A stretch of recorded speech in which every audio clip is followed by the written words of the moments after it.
Welcome to That's What She Said, where we'll spill the tea on women empowerment in the Great Lakes Bay region with your host, Christiana Malacara. Hi, everyone, and welcome to yet another episode of my favorite podcast, That's What She Said, with me, Christiana Malacara. Thank you once again for tuning in on That's What She Said Day, where we spill the tea on women empowerment from women of all walks of life. I mean it, all walks of life from the Great Lakes Bay region. We have a wonderful guest with us today, but before we talk to her, she is so glorious in so many ways. But before we talk about our guest, I had a really neat opportunity this week. And it was a speaking engagement, and it was so fun. And, I just have to kind of let this little tidbit of information out. So when most of us have speaking engagements, we get a little nervous, right? We kind of just get all in our feelings, and we kind of just, think of what if the projector falls down? What if my shoe falls off? I don't know. We just think of these wild scenarios where everything could go wrong, right? And then we get nervous. But let's think about it. What if everything went right? What if that opportunity ended up being stellar? Just an amazing opportunity. And then on the other end, as you are someone who's sitting in the audience, thank you for being there. For everyone who attended my speaking engagement this past week, thank you for being there. But when you show up for something, period, whatever it is, half the battle has already been fought. You showed up. Now you just get to enjoy yourself. So there's lots of times where you're invited, right? You're on social media and you're invited to attend this, that, in person with your friends. You're invited to attend a social gathering, a fundraiser, a party, just a weekend hangout. And there's always that piece, as a millennial, right? There's always that piece of, a peace of mind where it's like, oh, I should really do that. Yeah, I owe them this time. But then there's that bigger chunk. But I'd rather just sit in my PJs, watch Netflix, chill, and pet my puppy, right? I've been there, done that, totally talking from experience. But sometimes showing up is the hardest part. And we just need to analyze that situation, analyze ourselves, and say, can I do that? Can I show up for them? I'll tell you right now, everyone who showed up for me, I am so grateful, just eternally grateful for them making the effort and showing up for me. Not only was that supportive and exciting, but I know that there's a bunch of cheerleaders out there. And it's really nice to know that, but it's also nice to be a cheerleader for someone. So as you move into your week, just keep in mind, who can I be a cheerleader for? How can I show up? And be grateful for those who are showing up for you. So there we go. I said it. Show up. All right. No more excuses. Anyway, back to That's What She Said. You can always tune in at WSGW 100.5 and 790 a.m. 2 times over the weekend, Saturday, 8 a.m. and then Sunday at 6 p.m. Facebook, we do that live on That's What She Said Facebook page, and WSGW on Thursdays at 1:30. And then podcast 24/7 for my podcast girlies out there while you're folding laundry, doing dishes, all of those wonderful, glorious things that we have to do to keep chugging along. Spotify, Audible, Apple Podcasts, and then as always, follow us on YouTube. So we got all that out of the way so we can talk to our guest. So our guest is someone who I honestly feel when she walks in a room, not only is she assertive, she is exciting to be around, and she's just one of those glowy kind of girls. You just want her in your life as a cheerleader. So we have Kimberly Anderson with us today. Thank you for coming on. Oh my gosh, thanks for having me. I love being your cheerleader. You're doing such great things. Let's look at this radio show. I'm so honored to be here. I appreciate you taking the time out of your day. You're an awesome person. Well, thank you. And it's one of those things where we cross paths, and it's like, how did I live without you? Oh my gosh. How did I live without on my resume? Yes, please do. How do I live without her? Christiana Malacara said this. Yes. So, I know how I know you, and I know a few things about you. But for our listeners and viewers out there, how would the community know you? So the community would know me probably in 3 different ways. You probably know me as the Mission Services Manager at Goodwill Industries of Mid-Michigan. I'm also a professor at Delta College, and then I'm also chair of the YPN, which is how we met. Yes. The Young Professional Network through the chamber. Yes, this is. Okay, so tell us a little bit about YPN. YPN is an organization that connects 21 to 40-year-olds in the Great Lakes Bay region, specifically Saginaw County. It's such a cool organization to be a part of. It's how I've met so much of my support system and so much of my cheerleaders. And it's a great way to grow professionally, but also personally. How long have you been part of the group? Oh, goodness. I think this is going to be my 5th year. So I started as just a regular member that would come to events in 2019. And then I was approached about joining the steering committee. And I went, yeah, sure, why not? That'd be something cool to do to help plan events and connect people. And yeah, this is my first year as chair, but I've been on the steering committee for 5 years now. Wow. That's an investment in time and also just a big investment in yourself. Yeah. And others around us, right? Yeah. So it's a great way for when I'm, need connections for my jobs, or if I need, like a real estate agent or a car person, it's my group that I can go to. Yeah. Yeah. So let's, before we move on, I joined YPN about 1.5 years ago, maybe. And so YPN is a Young Professional Network. Specifically, we're talking about the Saginaw Chamber of Commerce. Correct. And they have just been pivotal in so many ways in the community. Yes. In a growing network. So one thing that we talk about here on That's What She Said is that conditioning, right? We are always in that constant motion of, we're creating a ripple effect to grow. And the woman who's going to come and take my place, right? We want to be able to get to her and condition her and say, hey, this is what I did. This isn't what you have to do. This is what didn't work, by the way, right? And so I think that is a big part of being in a young professional network. So, okay, I just had to put that plug in. So you said you have a career. You have 2 careers. I have 2 careers. It's been such an interesting journey. So my full-time job is with Mission Services Manager of Goodwill Industries of Mid-Michigan. That's a mouthful. That is. Right? And everyone knows the Goodwill store. But what they don't know is that revenue from our store actually goes into helping people with barriers to employment find jobs. So in my case, I work with a lot of high school students because the first barrier to employment is not having a work history, right?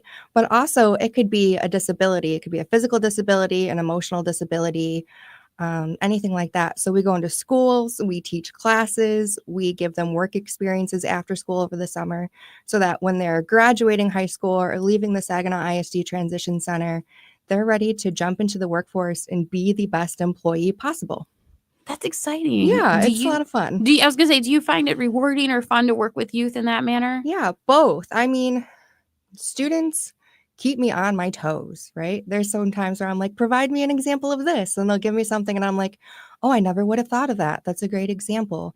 But also very rewarding to see someone not only grow in their work skills and their soft skills, but their confidence too. Okay, so for those who might not know what a soft skill is, can you give us an example? Sure. Communication, right? That's the biggest one. How to tell a boss that you need time off, or how to have good customer service, friendly tone of voice, having eye contact, just kind of being aware of your surroundings and how we connect and communicate with people around us. So those are things that are challenging for anyone. Yeah. Have someone who has a different or disability, or anybody, anyone on this whole spectrum of life, I think just this morning, someone had texted me and was like, how do I say this, but nicely? And I was like, okay, I got you. I got you. And so it's something that we all need to learn. It's something that we're always working on. We're always working on it. I'm always working on it. Are you sure it wasn't me that texted you that this morning? Because it might have been. I'm like, ooh, how do I put this in an email? Okay, so we're talking about this soft skill trait that is part of what you're doing by teaching high school students. what other avenues do you have in that career? I do a lot of work experiences with the students. So we'll take the students for about 32 hours, so about 2 weeks, and we'll bring them either into our Goodwill store or community partner, and we will pay them while they kind of get their feet wet. They decide what they like working about in the industry, what they don't like working about in the industry. If there are mistakes, myself or a job coach is there to kind of provide feedback on how to better ourselves. And it's a great way for someone to get experience for their resume for the first time. And because I'm sure, I know I can say as a first-time employee when I was 18, I was not the best employee, right? So if I were to have feedback, that would have been very helpful. Yes. I am all about constructive criticism and feedback because sometimes you see something, but it's nice to see it through another scope. Has there ever been a point where a student gave you the opportunity to look through their scope? Oh, that's so interesting. There's not one specific instance that comes to mind. So I can kind of pivot this into my work with Delta College and the system. Over the past couple of years, have had to remember that my students aren't just students. They're also student athletes or workers or a daughter or son. So when something happens in their life and they're turning in an assignment late, it's having that grace and that understanding of, life happens to all of us. So that was something that was very much, hey, Professor Anderson, remember, look through my scope on this too. That's interesting. Okay, so now we've shifted here to Delta College. Yes. Okay, so what is your job title at Delta College? What do you do there? Yeah, so I am an adjunct communication professor. I am very lucky that I get to teach interpersonal communication, Com 114.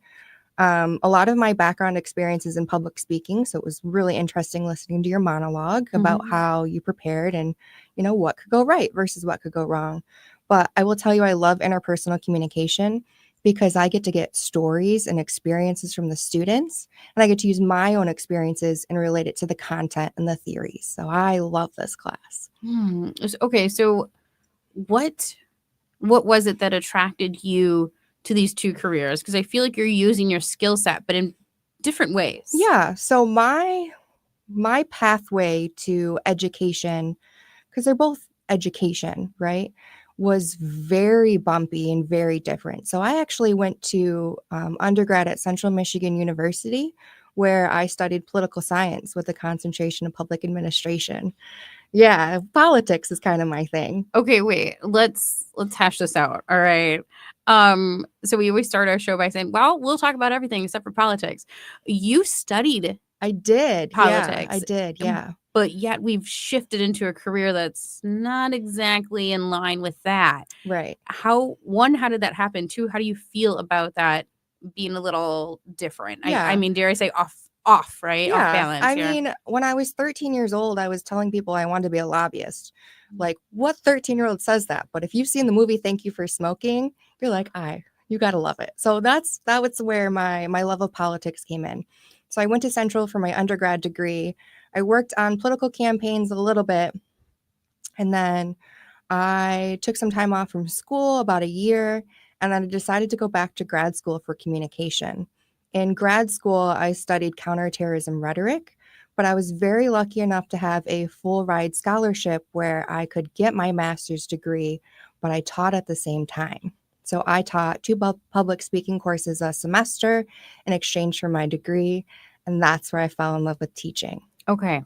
All right. So most kids grow up and say, I want to be a teacher. Yeah. Just to throw that out there, guys. Or a nurse. Or a nurse. Yeah. I want exactly. And you're like, no, a lobbyist, mom. That's how that went. Okay. So I don't know. What is counterterrorism rhetoric? What are we talking about? So counterterrorism rhetoric looks at the way that politicians speak about counterterrorism and whether it's valid or not. For our generation specifically, 9/11 happened when we were very young.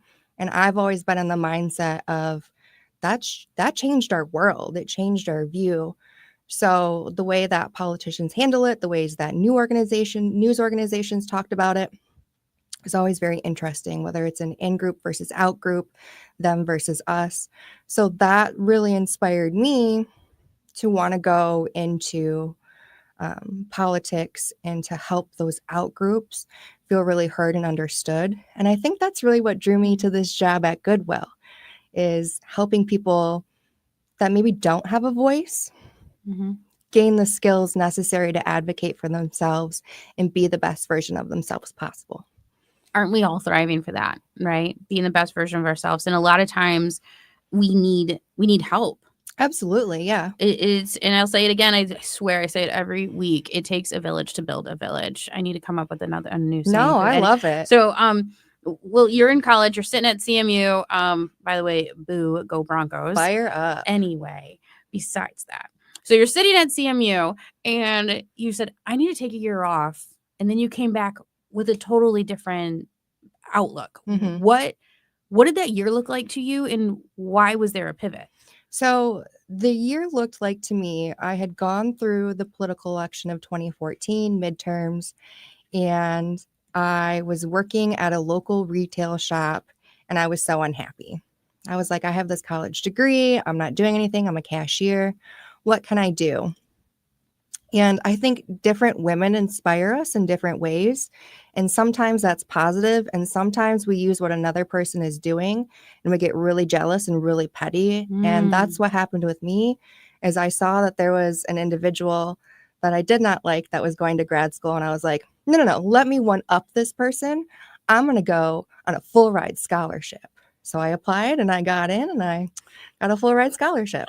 Women supporting women in every way possible. Being petty pays off. Just kidding. But put that on my resume too. Being petty pays off. So you saw this and you compared yourself to someone. Yeah. Is that healthy to do? I think that in some instances it could be. Like, look at where I am now without that person and that inspiration to better myself and to compare myself. I wouldn't be here talking with you.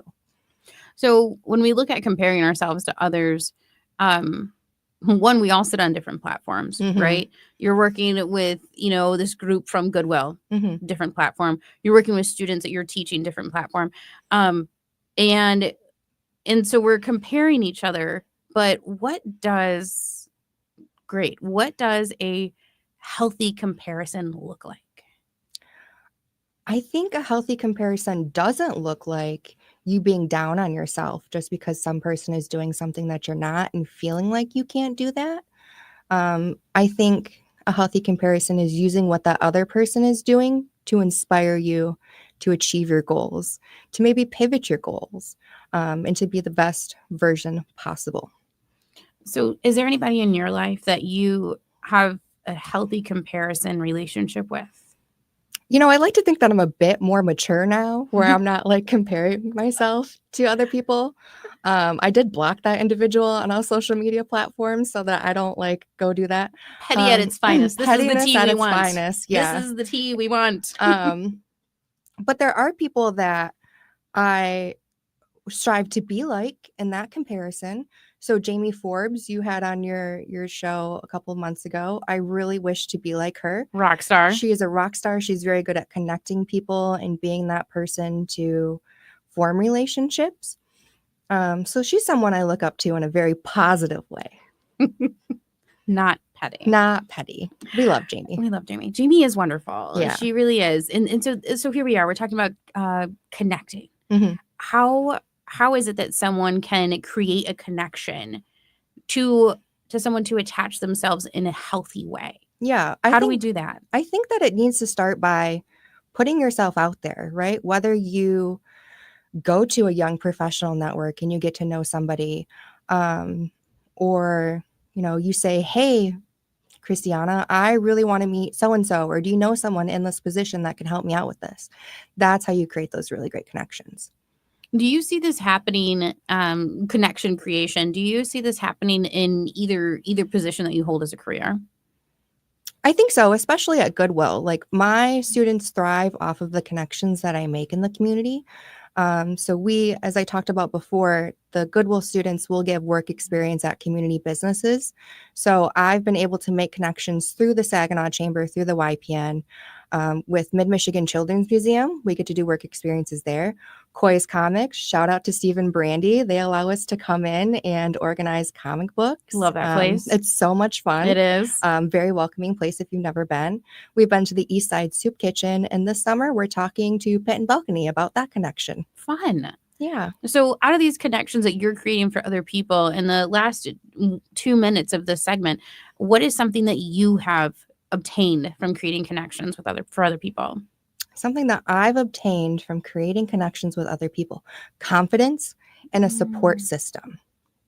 So are those important? Of course, those are important. Yeah. Confidence in yourself and your ability to do your job, to be a cheerleader for other people. And we started this interview with having a cheerleader. And we know that being women, it's important for us to have our cheerleaders and our support system. So, yeah. I think that, and I'm over here saying because I really do think that it's important to be confident in yourself. Mm-hmm. And that's hard. Of course it is. You're not, are we born with confidence? Do you think we are? No, I think that it's something that's gained through our experiences that we've had, the conversations we've held, and the people around us. That's a good point. I think we need to soak in that for a minute. So we have Miss Kimberly Anderson with us, and she is talking to us about so many things and the avenues of life that she has about viewing things through other perspectives and then learning from that. So come back for our second half of That's What She Said with Christiana Malacara, and we're going to dive a little deeper into Kim with her values, where she comes from, and what we can do and walk away as women living in the Great Lakes Bay region. Thank you for tuning into the first segment, and we'll see you in the second half.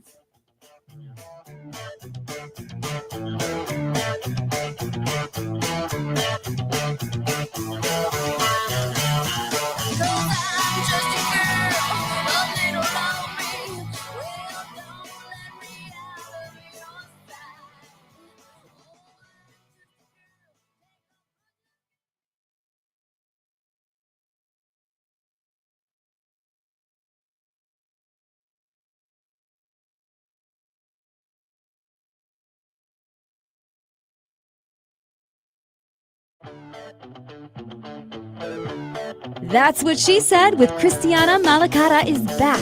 Now let's spill the tea. Hi, y'all. We have more tea to spill. Thank you for coming back. We are sitting down with Kimberly Anderson. Kimberly Anderson works for Goodwill and Delta College. Mm-hmm. And she's a chairwoman of the steering committee at the Young Professional Network of Saginaw County Chamber of Commerce. And she's my friend, guys. She's so cool. You're so cool. Oh my gosh. Yeah, I have a radio show. It's cool. Anyway, so back to you. We're talking about Kimberly. And in the last segment, we covered viewpoints and the importance of being a cheerleader. And, the fact of connectivity and having and creating connections for other people, but creating connections for ourselves. And what do we get out of that? So all of these things. And we talked about going to school at CMU, but we'll skip over that. Fire so, up. Yep, no, go Broncos. So we're coming into the second segment here, and we want to talk a little bit more about you. Where did this come from? You mentioned 9/11. Mm-hmm. And you said that changed us. That changed all of us, right? Mm-hmm. And it did. It changed the cultural makeup of an entire nation. Mm-hmm. And I was sitting in middle school at that time. I don't know where you were, but I think that that it's something that we won't, that doesn't get forgotten, right? Mm-hmm.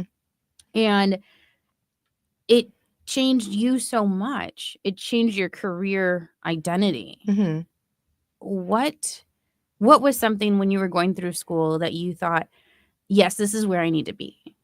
Did you think that this is where you needed to be in that career? Because in that field of education, because you said you changed it. I did change it. So I think that the field of education came very naturally to me. I will tell you, growing up, my teachers used to tell my mom she'd be a great teacher. And my mom would go, she has patience for children. She does not have patience for the parents, which patience is something that I'm working on. So I don't know. I don't know if education was always my calling because I was in the political realm. But, getting to interact with those college students as a graduate teaching assistant at CMU and getting to interact with my students now, shout out to my current interpersonal class, you all should be listening. It's fun. It's so fun and it's so rewarding. And I walk out of the building feeling energized every time I teach. So that's a good point of view right there. To place yourself in an environment where you feel energized going in and out. Mm-hmm. I'm sure you have heard of the term as an energy vampire. An energy vampire. So Mm-hmm. you're an interpersonal communications kind of gal, right? Yeah. So energy vampires, they and correct me if I'm wrong, these are people, places, things that absorb the energy without us even projecting it out. We lose the energy, the good energies from being around this person, place, or thing. Yeah. And is there anything you want to add to that? I would say that sounds like there are more costs than rewards to whatever Mhm. relationship you have with that person, place, or thing. Mhm. And as human beings, we're always looking to occur the most rewards possible to feel good about ourselves and our energy and our surroundings. So you also mentioned that you're working on a few things in your life, right? We're always working to improve. You mentioned we always want to show up our best. Sure. Yeah. What are ways that women can show up their best? I think you have to be authentic to yourself, right? Don't show up trying to be somebody you're not, right? So if you're introverted, don't try to be extroverted. If you really enjoy something, like, tell people about it. People want to hear what you're passionate about and get to know you that way. Don't be ashamed of your interests or your hobbies. Okay. So interests or hobbies. When we first met, we had to go around and introduce ourselves at a round table. Mm-hmm. And we had to say something unique about ourselves. Mhm. Do you remember what you said? No. You don't? No. Girl, you said something about a book. Oh, I was working on writing a textbook for Dark Side of Communication. Yeah, everyone talks about like the happy side of communication and getting to know each other, but it wraps back around to that counterterrorism rhetoric, right? There are dark sides of communication, and that textbook has been put on hold. I was kind of doing a summary, a brainstorming session with friends, and they got busy and I got busy, but I love Dark Side of Communication. Ooh. Well, you let me know how we can help and if there's anybody on air that wants to learn more. Yeah. Kimberly's your girl. Yeah. Okay. So communication, we're going right back into this again, right? Mhm. I see this cycle here. Mhm. Communication with others important. Communication, showing up for each other and ourselves. Mhm. When we're showing up for someone else, why should we be doing that as women? First of all, I think it's in our nature, but I also think it's in our nature to give too much of ourselves. So having to have that balance, right, of showing up for somebody and giving them our attention, our time, our energy, but also learning like this is too much and being able to step away is important. Do you give too much? Oh, I think so. Sometimes I come home and my poor husband, I'm cranky to him and I'm tired, but he takes it like a champ and it reminds me that, I'm doing what I love, so it should be okay. So I actually, and I'll give everybody a tidbit of information. I scooted in and I snuck in the back of Kimberly's classroom this week. And I was a Delta College student for a day. And you had said something about setting boundaries, and you do that. Mm-hmm. Can you give us an example of what setting a boundary is, and why do you do this? Yeah, so I very intentionally will shut off my Goodwill work phone at 8 p.m. I will stop checking emails from Delta College at 8 p.m. so that I have time to myself to unwind, relax, and then start the next day anew and with energy. And I set that boundary because if I continue to let people, or if I continue to pour from my own cup, I'm not going to be able to refill my own cup. So I think that's a really important boundary that we have, that I have, that other people can implement very easily. So those are work boundaries. What other kind of Mhm. boundaries should we have? Ooh, I think with relationships in any sense of the word, whether it be friendships, family relationships, if you don't get something positive from a relationship, it's okay to say, to maybe limit the contact that you have with that person. We'll see you on holidays. We'll talk to you once a week type of thing. But I think that's a a big one that I've had to learn is not everyone gets access to you all the time just because they have any sort of relationship to you. Not everyone gets access to you all the time. Mm-hmm. And that's a choice that you have to make with yourself. Do you have to make that choice mutually with the other person? I mean, I think that it's something that the person has to accept over time.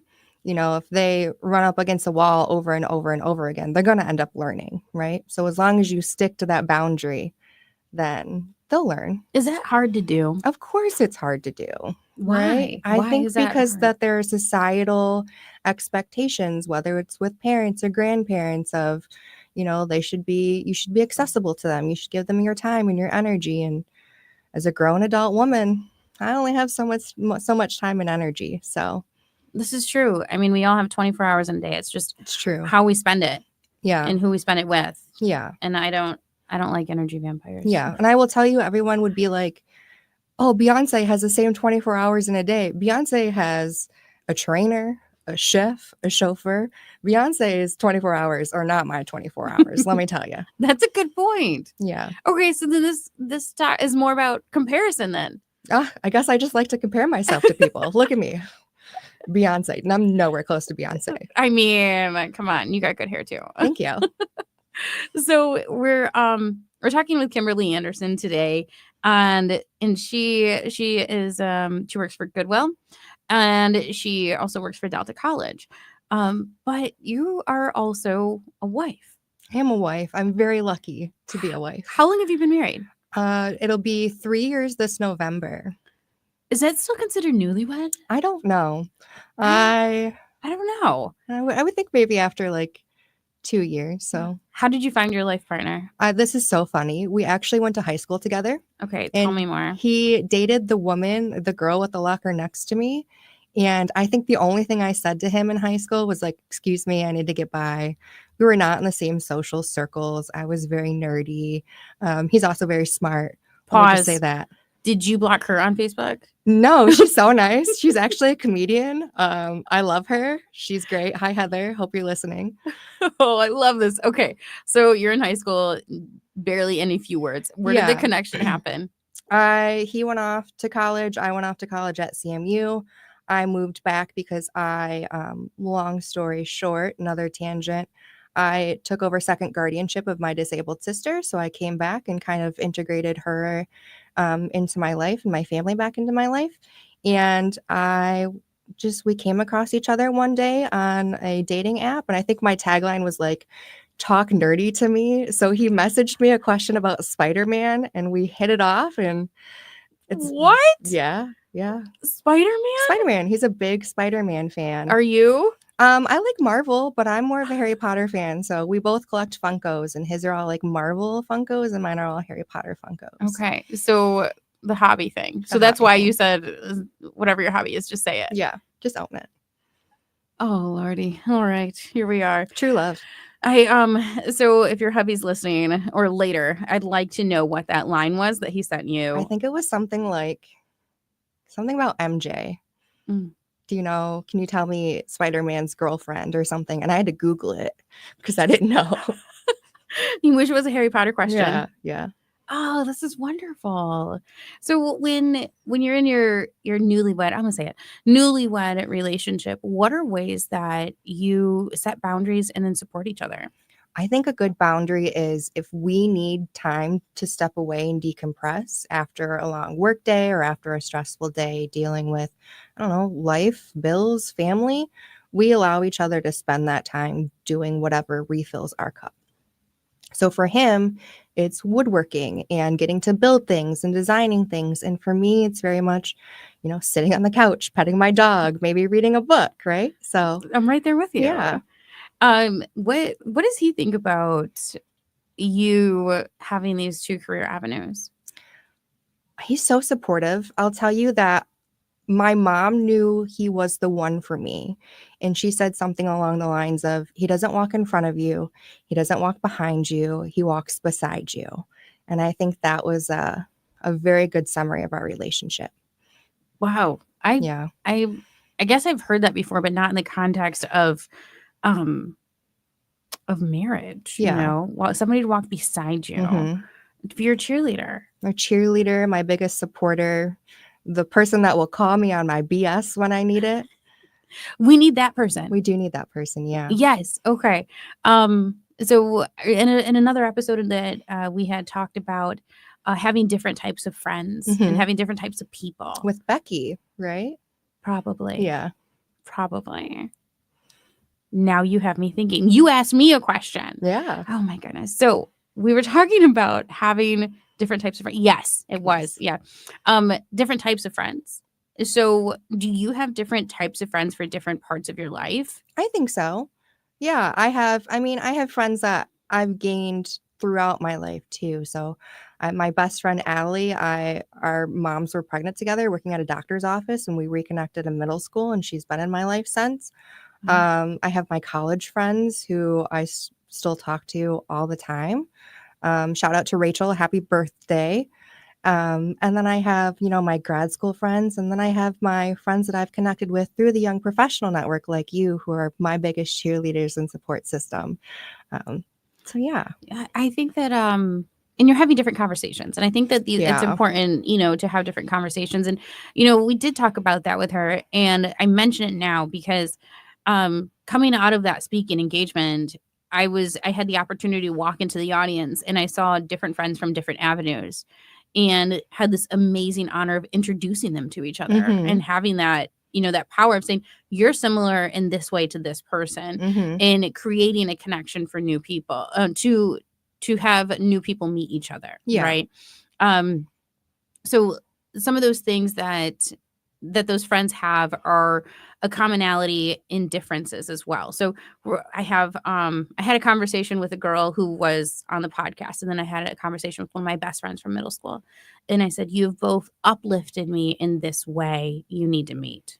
Right. That's so beautiful. It was wild. It felt surreal at times. So I really find an interest in the fact that you had said that you have a sister Mhm. that you have second guardianship on. Mhm. Can you, or do you feel comfortable unpacking that a little for us? She is somebody that has shaped who I am today.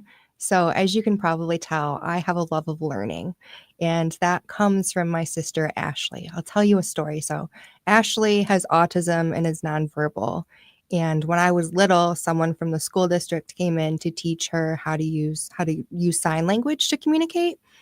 And I must have been about 2. And she came into the home, and I pulled up a little plastic chair and sat next to Ashley, and I was like, okay, she's going to teach us. My mom grabbed me. She goes, no, this is not a time for you, and tried to pull me away. And then 2 minutes later, I was right back there. And eventually the teacher was like, you can just leave her. You might as well have them both learn so they both can, practice with each other and help.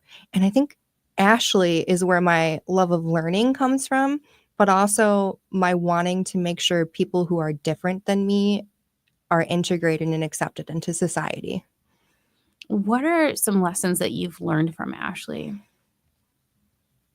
That's such an interesting question because I can't place my finger on just one, right? She makes me a better person every single day. So, yeah, probably patience.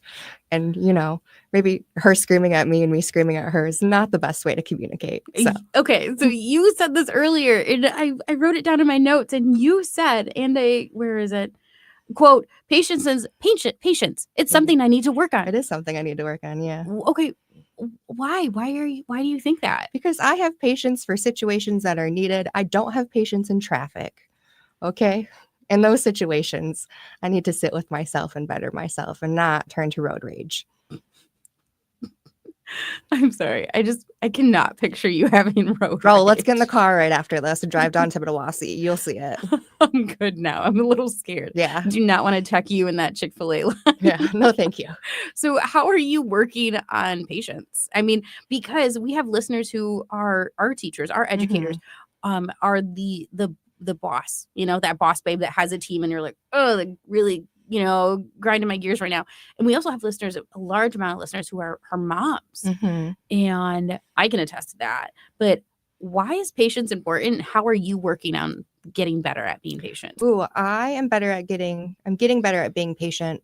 And we're going to do full circle again Okay. by remembering that, trying to look through that person's scope or mindset, right? Of, maybe they need an extra minute. Maybe the person who is not great in traffic right now is having a bad day or is rushing somewhere to be with a loved one. So putting myself in their shoes and remembering that all of us are human beings and we're trying our best. Did Ashley teach you that lesson? I think so, in some way. Yeah. What are things that you're teaching her? I want to say patience. We're kind of learning from each other.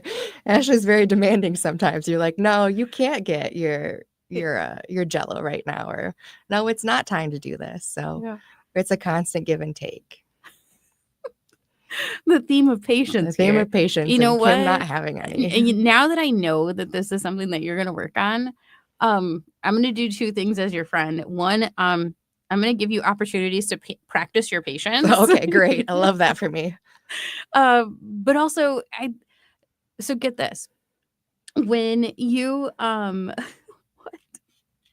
when you tell someone that you care about, it's like, I want to work on this, or I need to know this. You're telling and opening up to that person with hopes that they're able to help, right? And how many people did I just tell on this radio show that I want help with that? Thank you. So then the practice of patience. Why is it important for a parent? Why is it important for a parent to have patience? Ooh, I will tell you that this circles back to my job, and the biggest hurdle of getting students into these work experiences, pre-employment to transition services, is the patience parents need for paperwork. So by you having patience for that, or for your son or daughter, you're giving them opportunities they may not have ever gotten without that patience. I think that you're great at patience, and I think that you. we are a tough critic on ourselves. Yeah, do you hear that, listeners? I don't need practice. I didn't say that. I think that we need to be a little more gentle with ourselves, though, right? So we're our own worst critic. What is something that a woman can do to, and don't say anything petty, what is something a woman can do when they're looking at a cheerleader?